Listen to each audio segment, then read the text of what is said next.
High বন্ধুরা, তোমরা সবাই কেমন আছো? আশা করছি ভালো আছো। আমার নাম সুস্মিতা, আমি থাকি কলকাতাতে। তো এই যে দেখতেই পাচ্ছ আমাদের মা কালী। তো ভিডিওটা অনেক দিন আগের, কালী পুজোর সময়ের ভিডিও। আমি কোনোদিনও কালী পুজোর সময় উপোস থেকে পুজো দিইনি, এই ফার্স্ট টাইম উপোস থেকে পুজো দিলাম। এই দেখো তার আগের দিন কারা মাকে নিয়ে আসলাম, আর এই পাশে বরণ করে নিচ্ছে। আর এইদিকে দেখো আমাদের বাড়ি কীরকমভাবে সাজানো হয়েছে, অবশ্যই কমেন্ট করে জানাবে যে কীরকম লাগছে।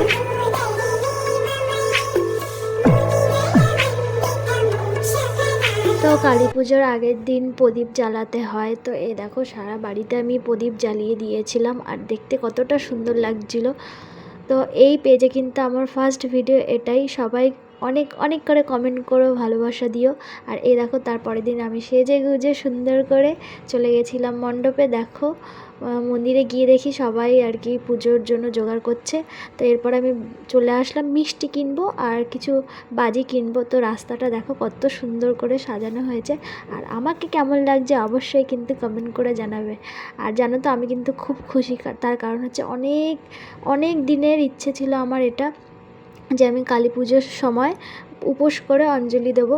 বাট কোনো দিনও সেটা হয়নি, তার কারণ মা কখনো পারমিশন দেয়নি। তো এবার আমি জোর করেই আর কি পুজোটা দিচ্ছি। তো এই দেখো এই পাশে এই যে প্যান্ডেলটা দেখছো, এই প্যান্ডেলটা কিন্তু খুব সুন্দর, আমার বাড়ির কাছেই হয়েছে। আর এদিকে দেখো বাজি, আমরা একদম শেষের দিকে গেছিলাম, কিন্তু বাজির অনেক দাম জানো তো।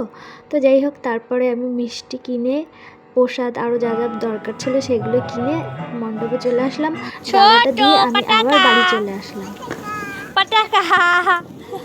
তো এরপর আমি বললাম আমাকে একটা ছবি তুলে দে। সে ছবি না তুলে আমার এই যে ভিডিও করছে।